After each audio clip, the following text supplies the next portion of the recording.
Namaskar to all of you. Today,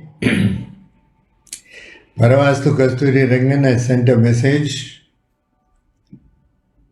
These days, this is a hotly debated subject, of course, controversial. Somehow, this guy did not like me being non controversial. The question is such.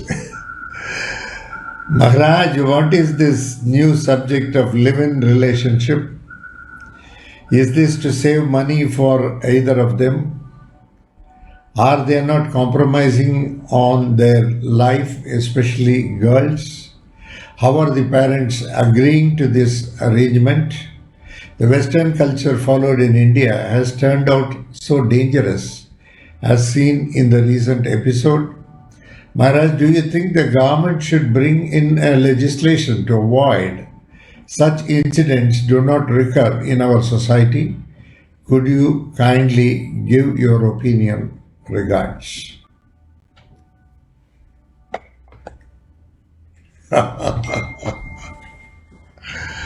Cohabitation. Cohabitation, getting used to somebody before marriage.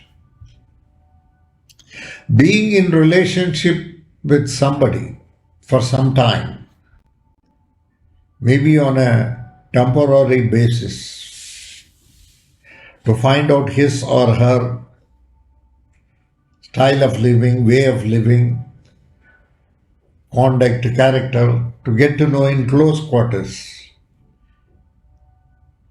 without going into the complexities of marriage,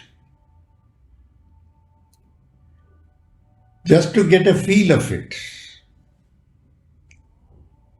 just to know how this person will be in the long run. Something like random sampling. Cohabitation. It is called live-in relationship. Yeah, if the relationship doesn't work out, you can go your way, I go my way. Not much damage is done. Suppose a marriage takes place, then you should go through the process of divorce, and that creates a lot of psychological and emotional turbulence for both the parties.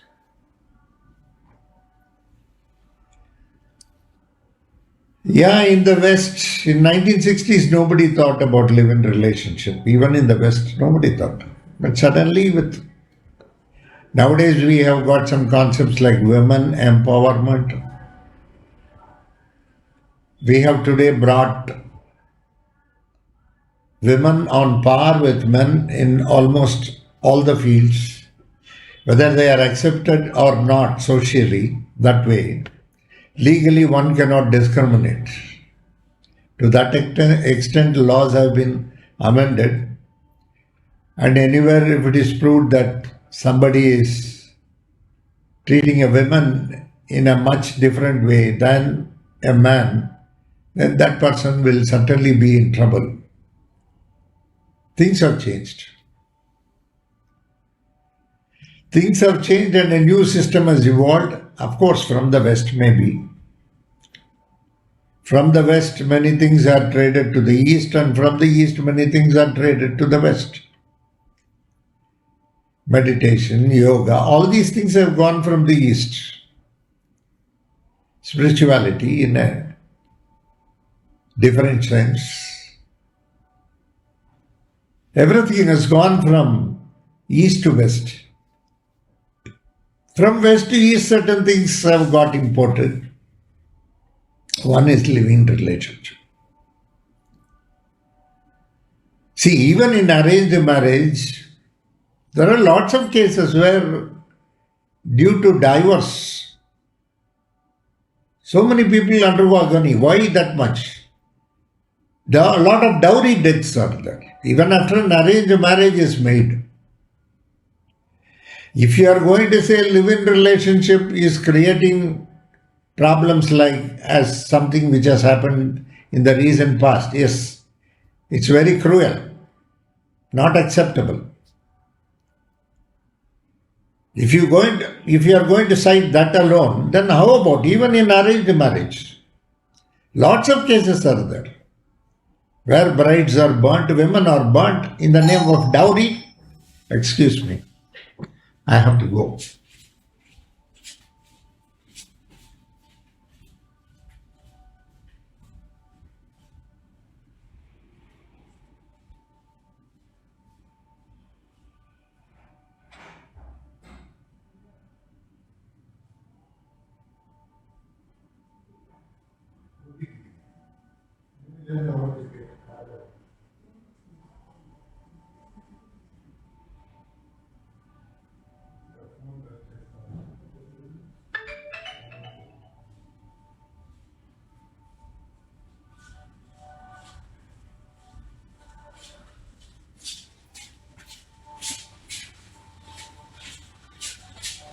Please wait for a minute. He's asking for OTP.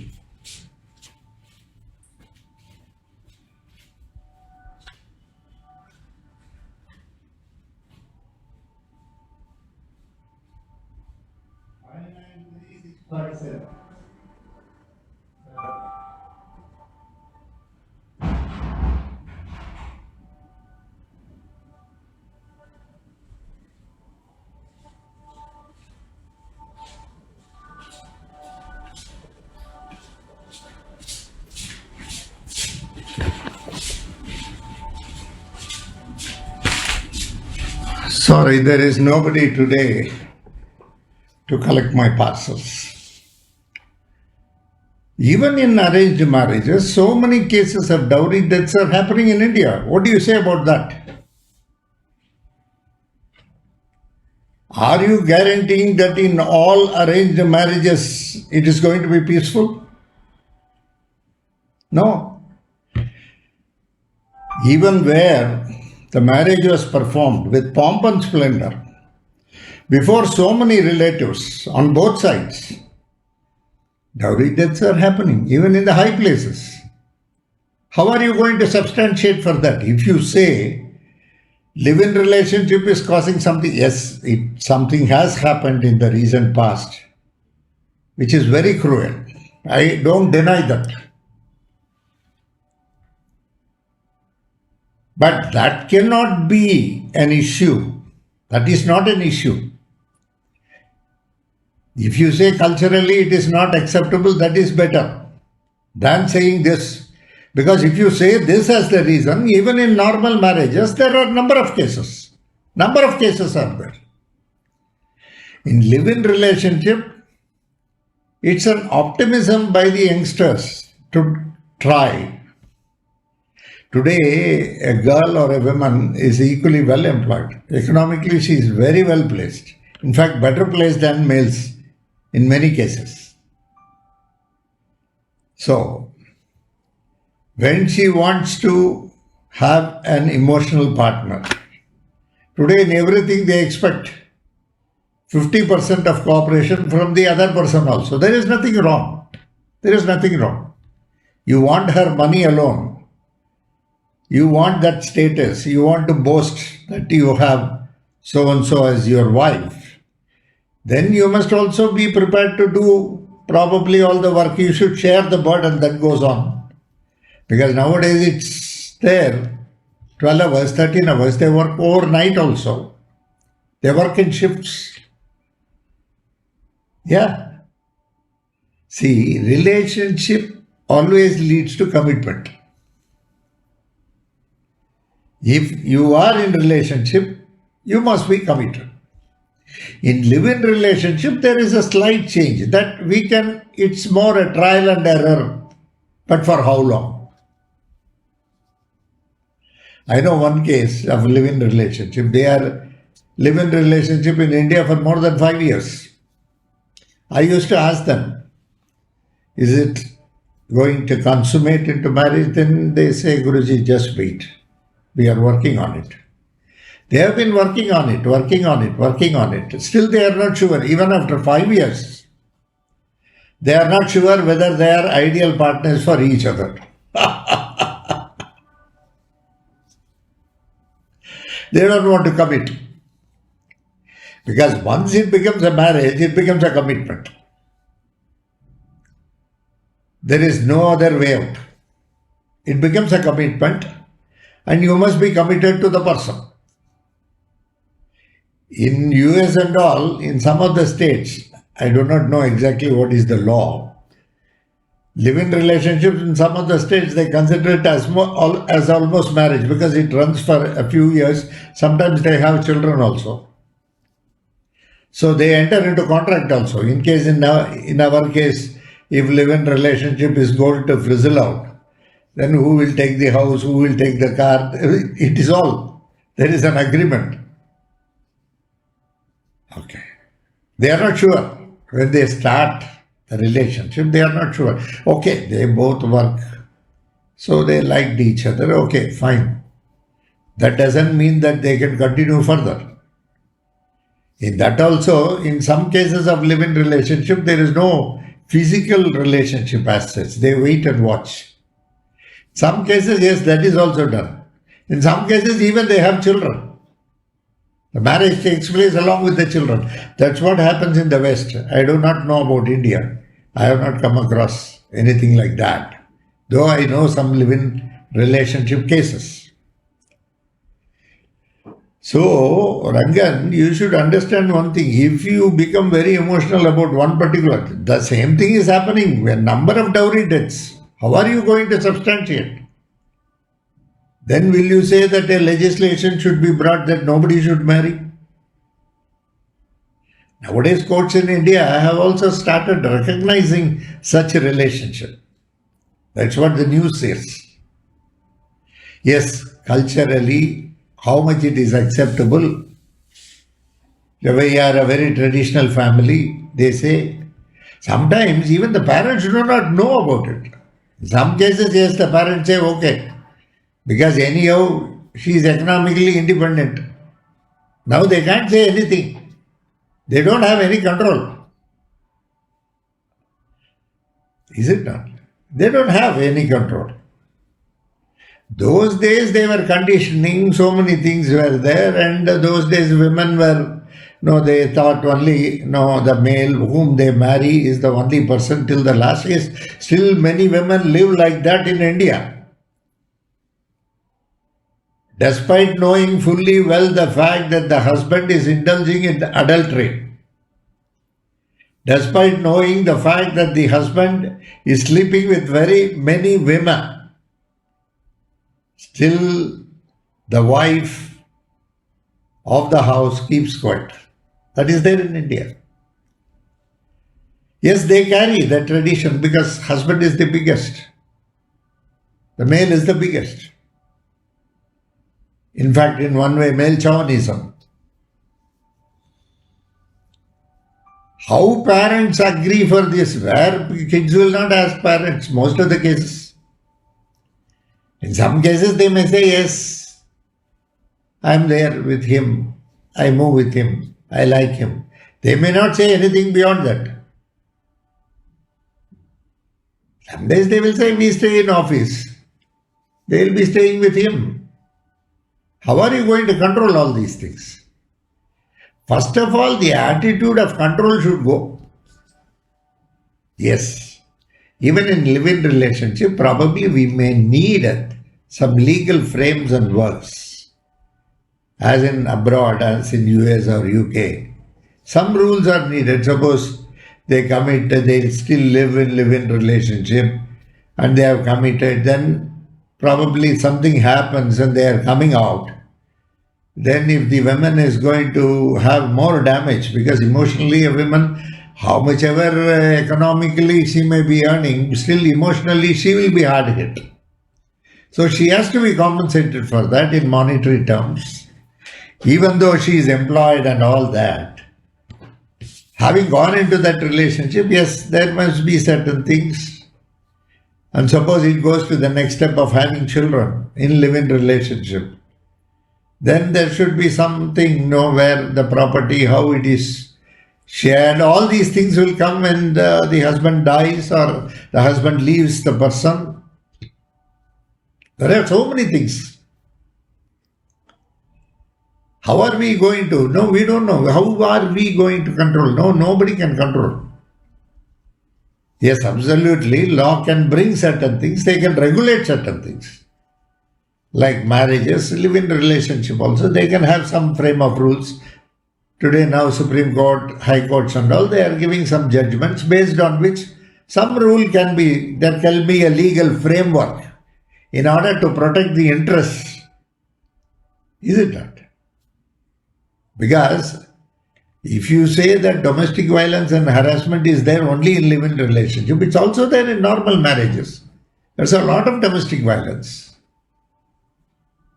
There are a number of cases. So, today the attitude is we have to test a little bit before accepting it.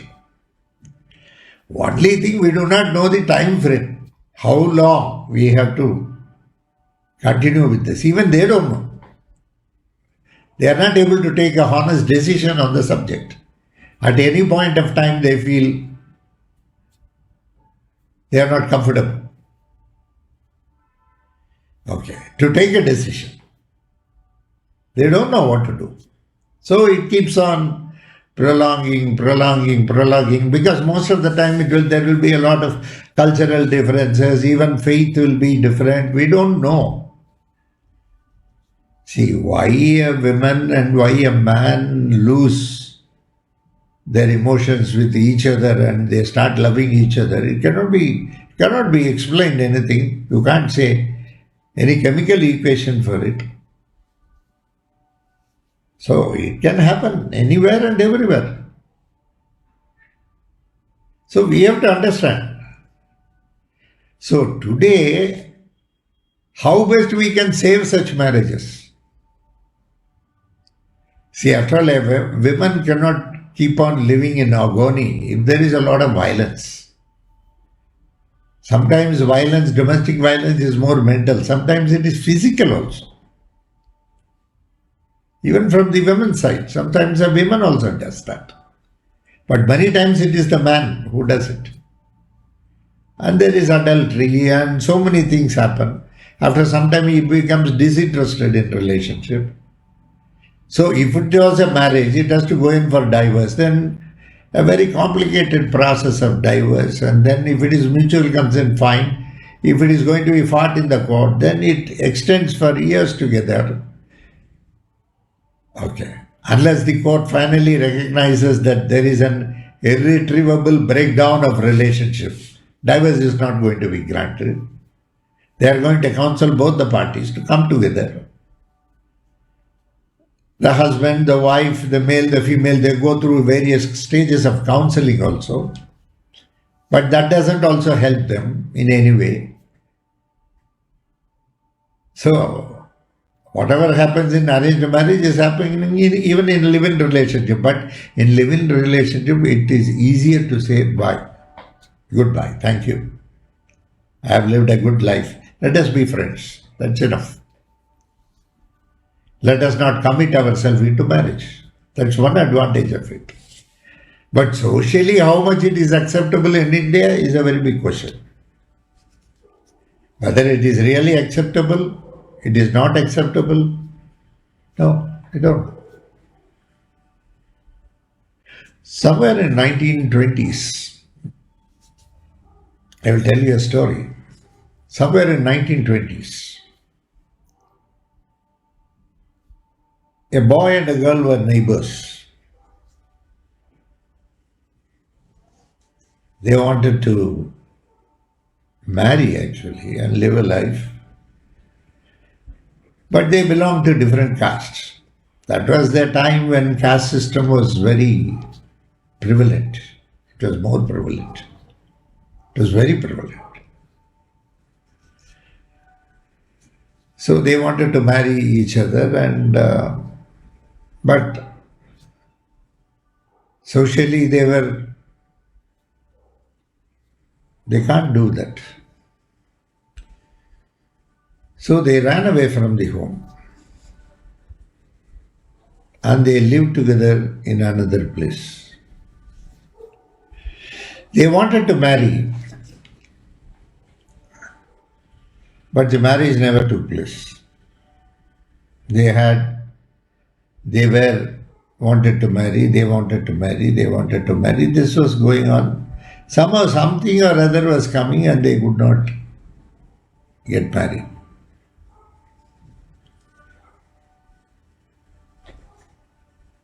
Suddenly, the boy's parents found the address where they both were living. They, with their own people, went, they killed the girl, they kidnapped the boy, they brought him back to the house,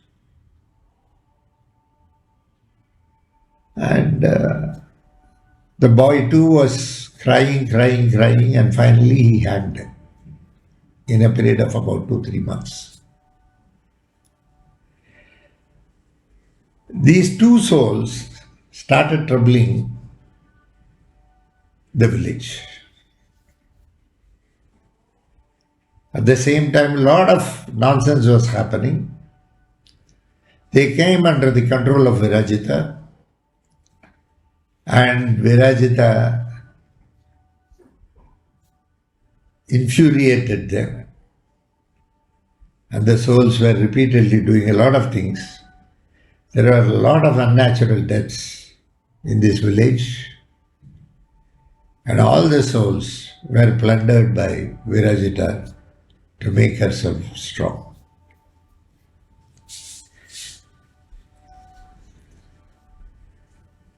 In 1974-75, those were the initial days of my being with Maharishi Rajar. I was 14-15 years old. Rajar was deeply concentrating on this project and he was telling me this story. The aim is to stop all this nonsense that is going on. Totally, in that village, the entire village, all were unnatural deaths. Almost about 850 people were killed in the process. So Virajita said, it is now our responsibility to bring back these souls. And then we fought like anything, very beautifully. A lot of prayogams were done. And in span of 3 years, we could release all the 850 souls. I think it was 856 or something. We released all the 856 souls. We could put them back into their forefathers. Incidentally, we released these two souls also, put them back into their forefathers. In 1978, we made both of them to be born. They were born once again. We saw to that they were brought in the families who were neighbors.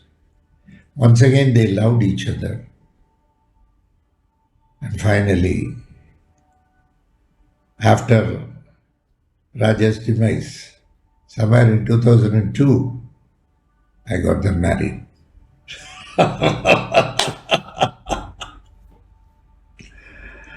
Not everybody enjoys that luxury. The souls were longing to, at least that we could unite them now.